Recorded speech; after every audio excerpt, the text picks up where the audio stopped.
there you have it. The Champions League round of 16 concludes as 8 of Europe's top teams qualify for the next round in the Champions League. It was a round of 16 stage that definitely had its dull moments, but also had very interesting games to match. And the overriding consensus is that this creates probably the best quarterfinal lineup that we've seen in a long time. So let's talk about it. We kick off with the fixture between Copenhagen and Manchester City, as Manchester City, as I think most people would have expected, hosted their way to the next round of the Champions League. First tie in Denmark was pretty routine for the citizens. Went 2-0 up, 2-1 up by halftime with goals from Kevin De Bruyne and Bernardo Silva. Magnus Madsen somehow managed to claw Copenhagen back to 1-1 despite only having 4 shots on goal the entire game. Less than 20% possession, Manchester City romped their way to a 6-2 aggregate victory. The second leg was always going to be a more difficult game for Man City considering Copenhagen had nothing to lose, but they still managed to find their way through. Over 70% possession. Manuel Akanji and Julian Alvarez put them up 2-0 up in just 9 minutes, and Erling Haaland once again gets himself on the score sheet. Of course, routine for Pep Guardiola's men, routine for the champions of Europe. Copenhagen definitely put in a good fight, decent showing, coming up against the best team in the world, but frankly, I don't think anybody expected them to actually win this game. We go over to Borussia Dortmund, who are the second team in the Champions League round of 16 from Germany. And of course, it was a very fiery encounter in the first leg in Eindhoven, ended 1-1 after PSV equalized the game with a very dubious penalty that frankly should have never been a penalty. I think it's pretty right for Dortmund to go through, considering the first leg they were the better team. They should have never even been pegged back in the first place.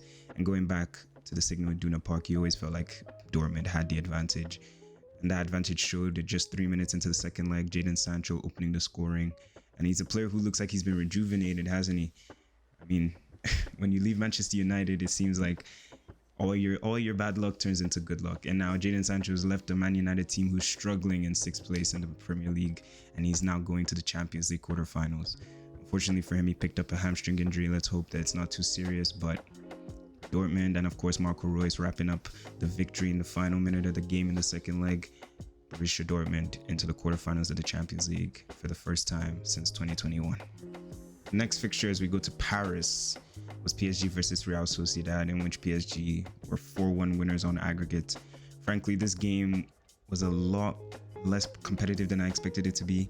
Watching Real Sociedad all season, I thoroughly expected Real Sociedad to give PSG a good game, considering how good they've been in La Liga this season. And that's actually a topic that we really need to discuss, the way in which Real Sociedad sort of capitulate once the January transfer window comes to a close and the second half of the season actually kicks into gear. It seems like they just fall apart in every competition they play. They've been knocked out of the Copa del Rey, they've been dropping points every other week in La Liga, and they were kind of pitifully put to bed in the round of 16. I mean, obviously PSG have Kylian Mbappe, who is right now, he's really trying his best to make Real Madrid take notice, right? And the first game, Real Sociedad were definitely in the game in Paris. I felt like, despite not having a single shot on target, I felt like they were definitely in the tie. And if they were able to hold on and take it back to the Anoeta, I thought they could have had a better outcome in this tie. But of course, when you have someone like Kylian Mbappe, no matter how bad your team is, you're always going to have a chance. And with probably his first chance in the first leg, he opened the scoring. Bradley Barcola followed up to make it 2-0. And it was the same story in San Sebastian. Kylian Mbappe, 2 goals. And he's really gotten that near post finish down to a T, hasn't he? I mean, Kylian Mbappe right now is performing at a level that I don't understand how anybody can say he's not the best player in the world right now currently. I think the only person that comes close to him is Kevin De Bruyne, maybe Mo Salah. But in terms of how a player conducts himself, how a player performs in big games for his team, considering PSG don't have the best players in the world right now, with Neymar and Messi leaving in the summer, I think Kylian Mbappe is definitely doing well for himself, captain of the team. He looks like he wants to go out on a high, and I think he might just do it. I don't think he's going to win the Champions League. I mean, we'll see. Quarterfinals coming up. There's a big team still left in the competition, but definitely a tie that I thought would be a lot more competitive than it was. But Real Sociedad, their first ever Champions League knockout stage in a very long time, I think they definitely showed a good account of themselves. Nothing to be disappointed with. Just came up against an incredibly talented footballer. We move on from one of the most impressive footballers on the planet to another one in Harry Kane and Bayern Munich, as after a 1-0 deficit from the first leg in Rome and an Upamecano disaster class, Bayern Munich routinely recovered their 1-0 deficit from the first game to win comfortably in Munich 3-0. Despite being over 10 points behind Bayer Leverkusen in the Bundesliga title race, it seems like Bayern Munich is clicking into gear in the Champions League. Thomas Tuchel seems to have found the right formula, and they easily dispatched Lazio in the second leg. I do believe they will come up against better teams. No, that's not even a belief, that is a guarantee. And I think that tougher teams will definitely give this team a much bigger challenge, which I don't think they're ready for. But of course, there's a long time yet. There's a lot of football still yet to be played, and pretty routine for Bayern Munich. I mean, even after the first leg, I always felt like Bayern Munich would still easily qualify for the next round. And now we move from the pretty straightforward ties in the round of 16 to the more tight-knitted and more competitive games that were contested in the last 16. And we went from talking about Bayern Munich and how easy it was for them to dispatch of Lazio, and we move on to Barcelona and Napoli, in which this was definitely a game that, after watching the first leg, Barcelona definitely should have easily dispatched of Napoli. Being a Barcelona fan, I watched the first leg and we completely dominated Napoli in the first. I'd say the first half was definitely our best moment in the game. Obviously, as Barcelona tend to do, they fall back. Nothing really interesting tactically. Of course, with all the injuries that Barcelona do have as of now, they did revert to playing midfielders in the wing positions, and Rafinha playing in the left wing in the second leg. You also had the fact that Napoli had just lost their manager. Lost is the wrong word. Sacked their manager. A new manager came in, and he had been in good form leading up to the tie. The second leg, that is, being unbeaten in about 6 games. But after a 1-1 draw and a disappointing game for Barcelona and a pretty inspiring game for Napoli, Barcelona kind of took the game away from Napoli in the second leg. But as always, Barcelona will not make it easy for themselves, despite romping to a 2-0 lead in the second leg with goals from Fermin Lopez and I think Joao Cancelo. Rafinha was great on the night. I give Rafinha a lot of stick. I have given him a lot of stick, but he was very good in the night. Typically doesn't play on that left-hand side, but when you have someone like Lamine Yamal, you have to accommodate. You have to accommodate for somebody that good. And Rafinha just had to make do with the left-sided wing position that he was put in. But he wasn't really operating in the left wing anyway. He was more playing in like a inside forward position, which was very neat. I think he took advantage of a lot of Napoli's deficiencies, the lack of midfield runners, especially when you see how mobile Rafinha is. He's so good when you play against teams who actually give you space to run into. The freedom that you give him is probably his best strength. We saw how good he was at Leeds, mainly because he had so much freedom from a manager like Bielsa, and the fact that he was the best player in that Leeds team. So that was definitely something good to see for him. Pau Kubasi, man of the match, exceptional player. 17 years old, yet played like a 37-year-old in that game. And frankly, like Barcelona, it was a good win. 3-1, first quarterfinal appearance in, I'd say, 4 years since that game. But it's definitely not a game that we can run to the hills and say we're going to win the Champions League. But it's definitely a step in the right direction. And as for Napoli, it's a shame because last season we watched how good they were under Spalletti, and then Spalletti left and this team has kind of just crumbled. 2-3 managers later, Victor Osimhen looks like he could care less what's going on. Kvaratskhelia does not look like the same player he was last season. There's definitely a lot of things going on at Napoli. But as Napoli fall out, Barcelona keep marching on to their first quarterfinal in almost 5 years. And I'm sure that the fans will be happy about that one. We move over the El Clasico rivalry as we go from Barcelona to Real Madrid, as Real Madrid actually made difficult work of, to me, what seemed like a very routine fixture for them. Now granted, Real Madrid do have a whole plethora of injuries. Courtois, Militao, I think David Alaba is still injured at this point. Of course, the injuries to Jude Bellingham in the first leg, they definitely have a lot of injuries. And you watch this game, the first leg in particular, in Leipzig were definitely incredible. There was the controversial decision, the controversial goal that was disallowed for Leipzig, but frankly speaking, I do think it was offside. When you intervene with the goalkeeper like that, you're always going to be punished.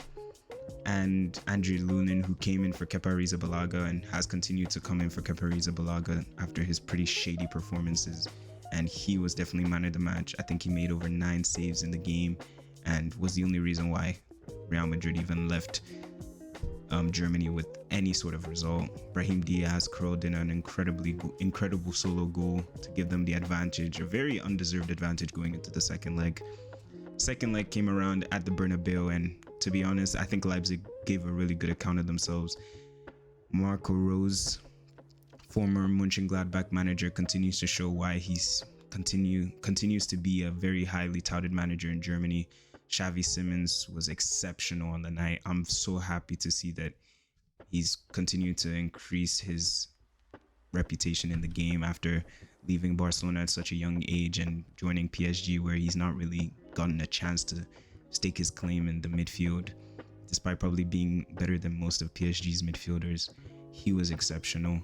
Once again, Real Madrid very fortunate not to lose the game. Of course, Jude Bellingham and Vinicius Jr., that incredible duo, paired up once again to basically kill the tie, but Willy Orban struck straight after to make it interesting. And then this was a game that Luis Openda really had blood on his hands. He missed chance after chance after chance that really should have killed Real Madrid off. And this was a game that many people felt like was a clear example as to why UEFA should not remove the away goal rule. The loss of the away goal rule sort of made it feel as though Real Madrid could kind of sit back until Leipzig scored the equalizer. And even if Leipzig did score the equalizer, you always felt like Real Madrid would then kick into gear and find that next level that they would be able to win. But as always, Real Madrid find a way in games in which they are not supposed to win.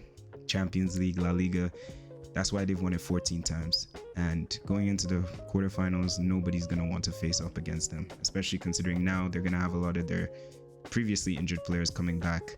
And Jude Bellingham and Vinicius, they continue to show why they are two of the best players in all of world football. We then move on to Champions League returnees in Arsenal. Mikel Arteta's Arsenal, who in the first leg, and even before the first leg, I felt like they got a pretty good fixture considering all the possible teams they could have drawn.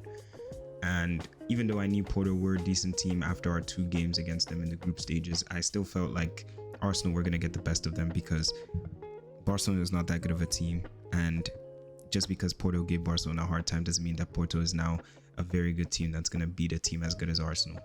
But to be fair to Porto, they put in a good fight in 2 legs. The first leg especially, they completely stifled Arsenal's game. They were so defensively resolute.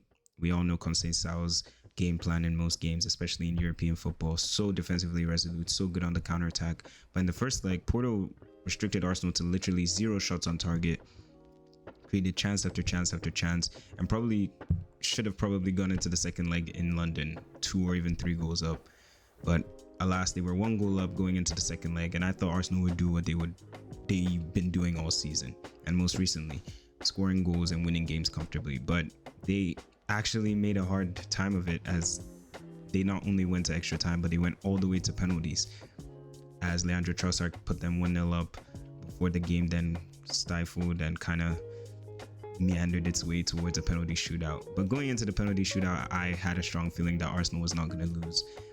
I knew that Porto was never going to come to the Emirates and beat Arsenal in a penalty shootout, especially with how good of a goalkeeper Raya has been this season and throughout his career. Diego Costa, oh my goodness, one of the worst goalkeeping performances in a penalty shootout. Didn't get anywhere near any of the penalties Arsenal took. Stood still for 2 of the penalties and just watched the ball go straight past him. But to be honest, when it comes to penalties, it's a flip of a coin, so I'm not going to blame him. I'm not going to blame him for that result. Porto gave a good account of themselves, as they always do in Europe, but Arsenal keep marching on. But I think Mikel Arteta is going to sit there watching this game, watching this tie, and he's going to tell his men that they need to improve. Because if you're playing that way against a Bayern Munich, a Real Madrid, a Man City, even an Atletico Madrid, I think those sort of teams take advantage of the way Arsenal played in the 2 legs. So if they want to have any hope of going to Wembley or even winning the tournament as a whole, they're going to need to improve. And then rounding off the round of 16 roundup is the best game that we had throughout the round of 16. A game between 2 of Europe's best managers in Simone Inzaghi and Diego Simeone at 2 of the best stadiums in all of Europe, in the Wanda Metropolitano and Giuseppe Meazza, or also known as the San Siro. and two of the most incredibly detailed and tactically flexible teams in all of Europe. I mean, this was definitely going to be a barnstorming game, and it definitely lived up to that. The first leg, Inter Milan were intense. They were incredible. Their fans were electric throughout the game, and it felt like Inter Milan were inevitable throughout that first leg. It felt like they were always going to score no matter what. Obviously, I talked about in my recent video how I felt like Inter Milan are UCL favorites. Obviously, that has not come to fruition. But, I mean, when you look at the game, you look at the two legs, Inter Milan definitely deserve to win the tie. I think Inter Milan should feel very hard done by. I don't think due to anyone else's circumstances, but definitely their own. You look at the misses by Arnautovic in the first leg, misses by Thuram in the second leg. Very clear-cut chances for both players in both ties. I think even after the first leg, Inzaghi could feel like his team should have been 2 or even 3 goals up after the first leg in Italy. But coming back to the second leg, it was always going to be a tough game for Inter Milan at the Wanda. The Wanda Metropolitano was one of the hardest stadiums to go in all of Europe. I would know, I'm a Barcelona fan. We rarely go there and actually play well. So going there in the Champions League and pair that with the fact that Simeone's never lost a home game in the Champions League, it was always going to be a uphill task for Inzaghi's men. But I thought they handled the game pretty well. Of course, Atletico were always going to start the game intensely. You had the wingers with Lino and Marcus Llorente holding the width for them. Griezmann was so good today. Morata was very quiet, did not really do anything for Atletico Madrid. De Paul was poor as well, but Koke Resurrección continues to be the mainstay in the Atletico Madrid team. Keeps it ticking, keeps it moving. He's incredible. Koke is incredible, and he played a huge part in today's game, getting the assist for Depay, obviously, who came off the bench and really stuck a claim that he should be starting games rather than Morata, even though I think Morata has a few qualities that Depay doesn't. They're two different players. It doesn't really matter. That's not a conversation that really needs to be had. But I think Inter Milan definitely could feel hard done by. When a game goes to penalties at the Wanda, there's always going to be one winner. Real Madrid, I don't think would beat Atletico Madrid in a penalty shootout at the Wanda Metropolitano. Penalties away from home, it's always difficult. In the Champions League as well. Surprisingly enough, this week we had 2 penalty shootouts. These are the first penalty shootouts we've seen in the Champions League. The commentator said since 2016, which is very interesting because when I was thinking about it, I definitely thought that there would be one between then and now, but apparently not. But Atletico Madrid are through to the next round and Inter Milan are out. I thought that Inter Milan would do a lot better in this tournament. I definitely think that they would have posed a bigger threat to many teams in the quarterfinals than Atletico Madrid will. I think Atletico Madrid will probably be a team that many teams will want to draw, especially if you get the away game first. I think if you get the away game second, Atletico Madrid is definitely a tough tie. But if you get the away game first in Spain, then I think most teams will definitely want Atletico Madrid in the quarterfinals. But Inter Milan kept doing what they do. They played that tight, flexible play that they played all season. Pavard playing on the left wing back. DeMarco coming inside for the first goal that DeMarco scored. And then Memphis Depay came on and changed the game. Antoine Griezmann was electric throughout. Riquelme could have won it in 90 minutes. It was an incredible game.